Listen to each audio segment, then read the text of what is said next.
hay un segundo cambio que viene de alguna manera a responder a la sensibilidad que hoy día se ha hecho más evidente. El sacerdote, la imagen del sacerdote tiene que acomodarse mucho más a lo que el Señor Jesucristo le marcó como pauta a los discípulos. Cuando uno mira el tercer viaje de Jesús a Jerusalén para vivir su Pascua, durante el camino va instruyendo a los discípulos. Él parte diciendo: el que quiera ser mi discípulo, niéguese a sí mismo, tome su cruz y sígame. Y al poco rato de haber dicho esto, él va caminando y va escuchando la conversación que tienen los discípulos, que van discutiendo quién se va a sentar a la derecha y quién se va a sentar a la izquierda. Ya ahí, en ese momento, todavía está en plena fundación la iglesia y ya se crea un anhelo de tener jerarquía, importancia, ocupar puestos. Y Jesús se da vuelta y le dice: ¿ustedes de qué venían conversando? Los discípulos se sienten mal. ¿Se dan cuenta? Que lo que han hecho es una tontería. Les dice: el que quiera ser el primero, que se haga el último. Si en la iglesia hubiéramos mantenido siempre este criterio: el que quiera ser el primero, que se haga el último, y no transformar el sacerdocio o el obispado en privilegio, el sacerdocio y el obispado en una postura superior a los demás, habría sido muy diferente. Aquí es indispensable volver a tener un clero humilde y servidor, que no es el señor de la parroquia, el dueño de las asesorías, sino que sirve con humildad. Jesucristo va a culminar esta enseñanza que viene haciendo durante todo el camino, cuando en la última cena comienza la última cena lavándole los pies a los discípulos. Ustedes dicen que yo soy el Maestro y el Señor, y verdaderamente lo soy. Y si yo he hecho esto, ustedes tienen que hacerlo unos a otros. O sea, hay un imperativo en la problemática de hoy día. La postura del sacerdote debe ser más humilde y más servicial.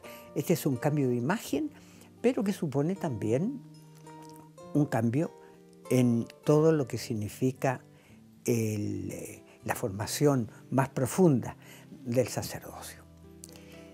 Y hay un tercer cambio, que también es importante plantearlo con claridad.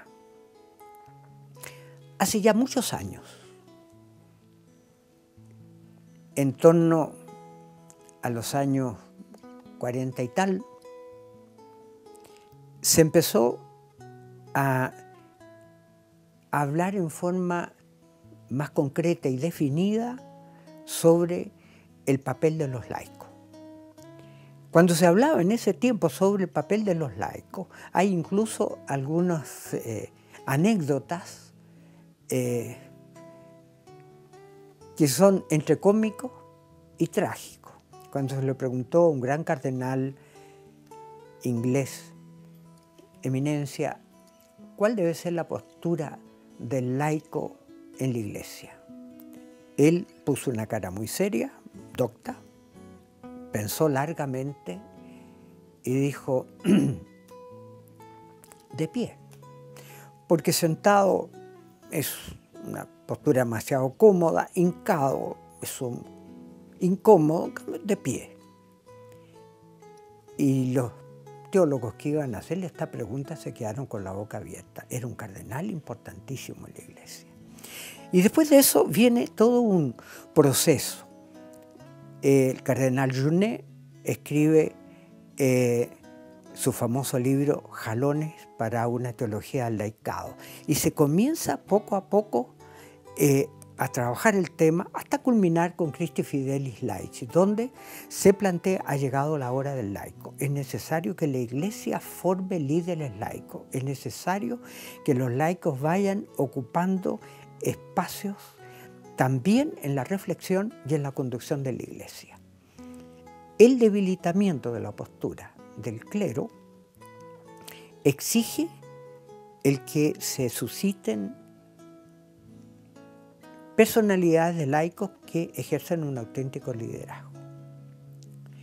Esto no quiere decir, por ningún motivo, de que el sacerdote deja de cumplir la función que tiene dentro de la Iglesia. El sacerdote sigue cumpliendo la función de representar a Cristo, debe ser, en el fondo, una presencia viva del Señor, precisamente porque va a administrar algo central dentro de la Iglesia, que es los sacramentos. Él va a consagrar, a perdonar, a bendecir, etc. Entonces, la relación entre laicos y sacerdotes va a mantenerse, solo que se necesita darle un espacio nuevo al laicado en toda la conducción y animación de la Iglesia. Esos tres cambios parecieran que son los cambios más radicales. Ahora, cuando se habla de hacer un mea culpa, es cierto que hay un peligro muy grande. Pensar que existen como dos cosas separadas dentro de la Iglesia, laicos y clero. Y entonces el clero que haga un mea culpa. Este es un error. No conozco ningún sacerdote que no venga de una familia. Todos recibieron la formación básica, psicológica, espiritual y afectiva y sexual en su ambiente familiar. Entonces la Iglesia entera, la familia, la jerarquía, y todos tenemos que repensar, todos tenemos que purificar, todos tenemos que profundizar, y concretamente nosotros tenemos que transformar los hogares en santuarios, en lugares donde surge la personalidad del cristiano verdaderamente discípulo del Señor, que tiene en lo más profundo de su ser encarnado el Evangelio. Por eso entonces el mea culpa no es de un grupito de gente o de la jerarquía, como si los problemas hubieran caído del aire, sino nosotros, pueblo cristiano que vamos caminando y nos ensuciamos los pies, todos estamos en un proceso de purificación, en un proceso en el cual tenemos que ir creciendo en nuestra adhesión total a Cristo, que es la santidad.